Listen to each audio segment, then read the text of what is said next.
Onivia, League of Legends highlights.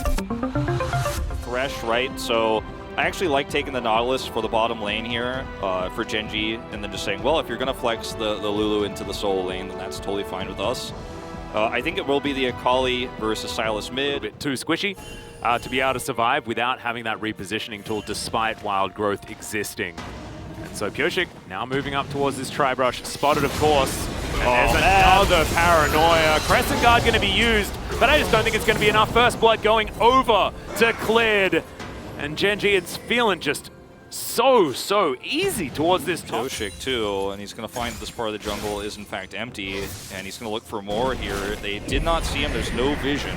Yep, ulti back available. Wind becomes lightning. Gonna stab the Ezreal, but he has the arcane shift. There's the flash on forward. As life with the dredge line. Super Mega Death Rocket will be enough for BDD. He's down here. Crescent Guard has been picked up by the Sylas, but Sulka joins as well, and BDD has to flash away. Ruler without the damage to augment it, and Rascal is just chilling on the top side of the map with Shelly smacking down structures. He actually is going to get this turret, I think. It might have been able to. One in the bag here. Gen.G going to respond. Yep.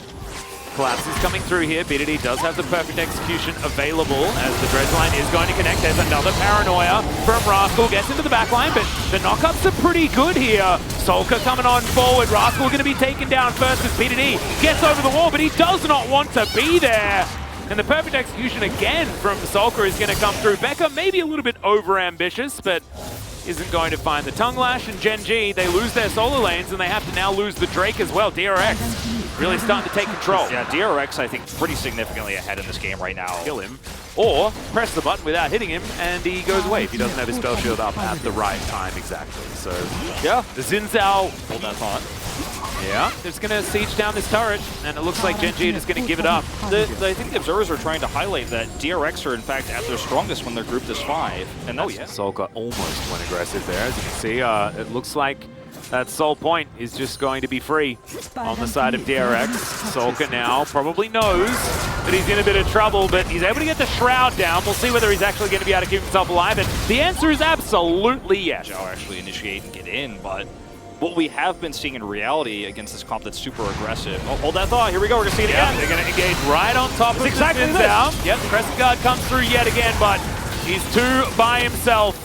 The rest of DRX not there. You mentioned the fact that they really want to be grouping to try and stop this from happening. But yeah, now they've lost one of the biggest tools, and this is where things really can fall apart. Yeah, it looks like Cloud Soul is going to be denied. What I was going to say is, like, they're using the Xin Zhao and the Wild Growth defensively to then engage after the engage has come on top of them. In this case, though, he was alone. He did get Wild Growth, but the rest of DRX was not there to follow up. So for the first time, Gen.G actually make this paranoia play actually stick. They're able to do it right before the objective. You know, catching some of the DRX members trying to clear out some of that Baron vision. And now they're going to put their first Drake on the board. A little bit late on the Super Mega Death Rocket, but you do have to hold your breath when at a slight edge. It's hard for them to actually push advantages if there's no objective up, right? They can push mid, but that's it. Here we go. Yeah, another paranoia to come through. That is just going to try and guarantee this turret as Rule. Oh, Super Mega Death Rocket relatively close, but not close enough. Clid runs pretty fast, and Rule. True Shot Barrage is going to spot that the Baron has been started here. Wins the turn. Sulka with the flank. Yeah, looking for this flank play. I believe he is going to be spotted, but no, actually, he's going to move himself back around. Light starts the fight as BDD dives on in as well, and the first kill is going to go over to the Jinx. Now Pyosik picks exactly the right time this time as BDD gets out. He's got a heck of a lot of dashes and a flash, but Pyosik's got an audacious charge. And BDD, does he have the Kingslayer back up? It's not going to matter. Bao grabs another one. The audacity from Pyosik.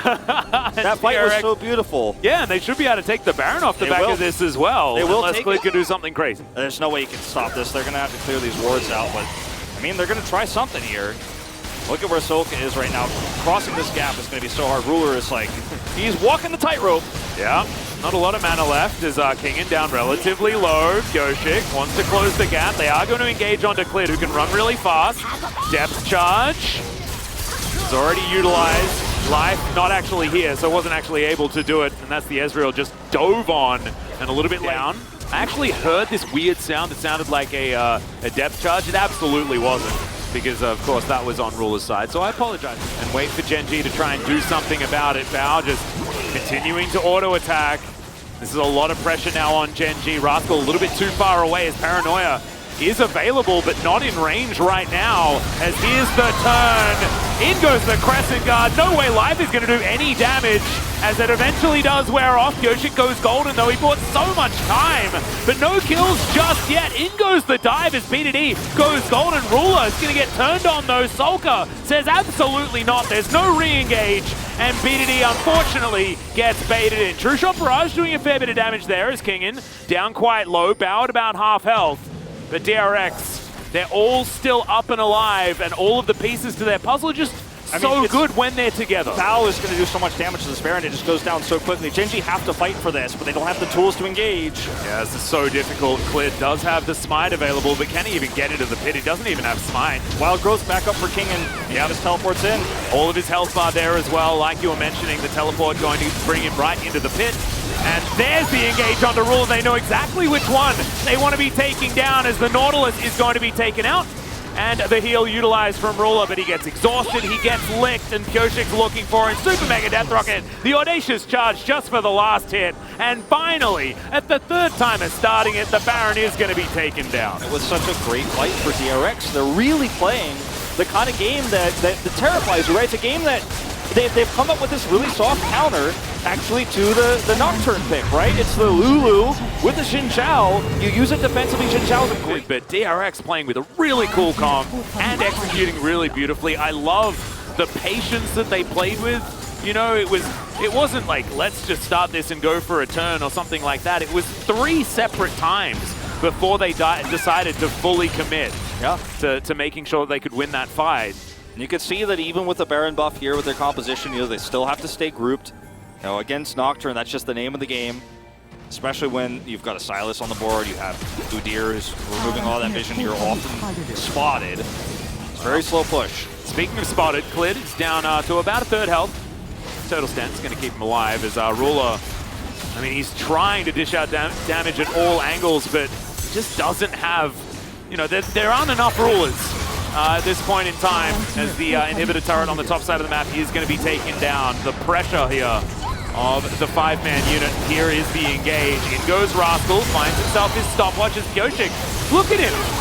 He's buying space from the entire team, and Gen.G are just melting because Bao is untouched. Gets to Bao, he's still at half health as BDD once again. Stopwatches, Zonya's in the back line.